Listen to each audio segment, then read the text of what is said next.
2,000 illuminated lanterns sailing into the night sky under a serenade of music. That's the Lights Fest. It was an amazing time, and this video shows you all about our weekend at the Lights Fest and tells you things that you should know if you decide to go. The festival was scheduled for a Saturday in March in Southern California, so we drove from San Diego to Imperial, California, and enjoyed a few stops along the way. All right, we found this cool piece of art on the way here, so we stopped on the side of the road. It's kind of deserted, and look at the clouds. Tonight, around 9 p.m., it's supposed to snow.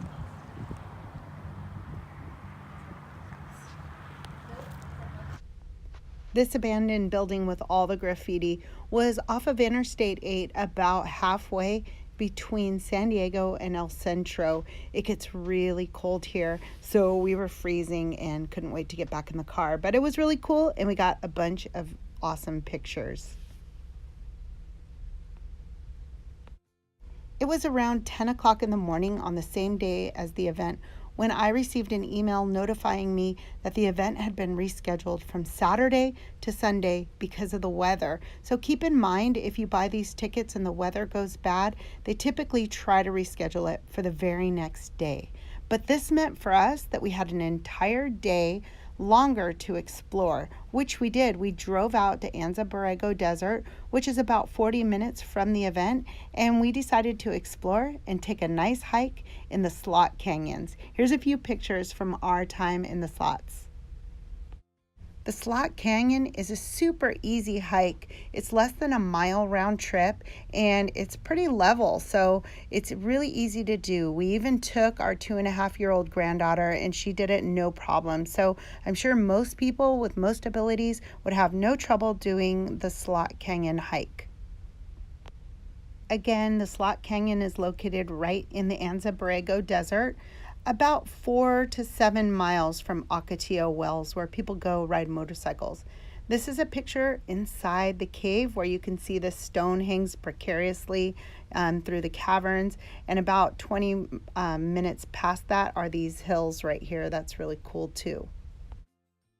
Since we had an extra day to spend, we decided to rent a hotel and spend the night. And the next morning, we went to the Lights Fest as soon as they opened. So gates opened at 3, and we got there around 3:30. And I'm glad we did, because you want to get a good spot. So this is what it looks like in the entry as you walk up to the desk where you sign in. And then you can see up ahead is where all the vendors are, the food trucks and whatnot, and further than that is the venue right there. Right there's the stage, and there's a bunch of lanterns set up. That's where you want to get a really good spot. When you come to the Lights Fest, make sure you bring a folding chair and a blanket to lay out around you or in front of you, so that kind of marks your spot, and so the people next to you don't get too snug in your space. You can bring your own food and drinks, but you don't have to, because they have food trucks.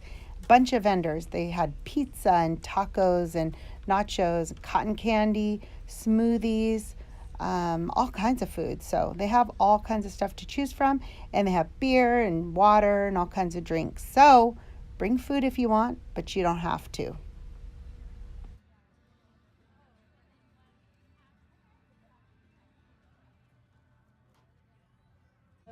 The atmosphere at the Lights Fest was really low key and quiet and relaxed and subdued, and they had a bunch of musicians up there playing music, kind of fun stuff, relaxing stuff. It was really nice. Nobody was getting crazy or wild or anything like that. And as the sun goes down, the more professional musicians start appearing on the stage. So before the sun goes down, everybody decorates their lantern. So if you want anything special, we brought stickers, but they give you these marking pins that you can decorate your lantern with. And as the sun goes down, everybody's busy doing that, kind of getting ready. It starts getting cold, so we were glad we had extra blankets.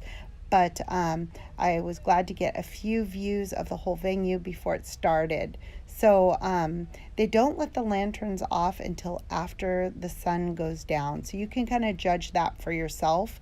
But it is good to get there early so you could get a really good spot.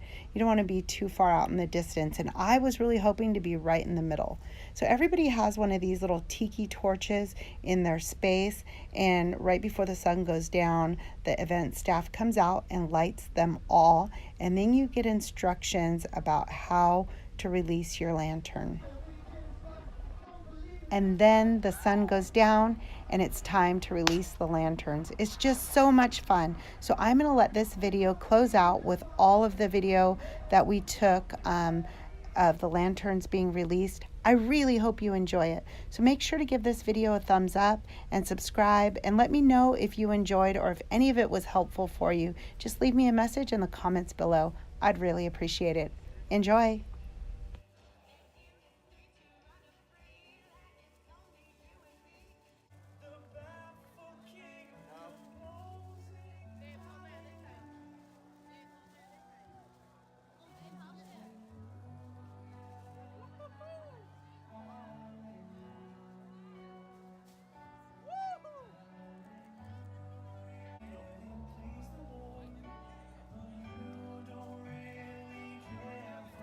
Avery, look.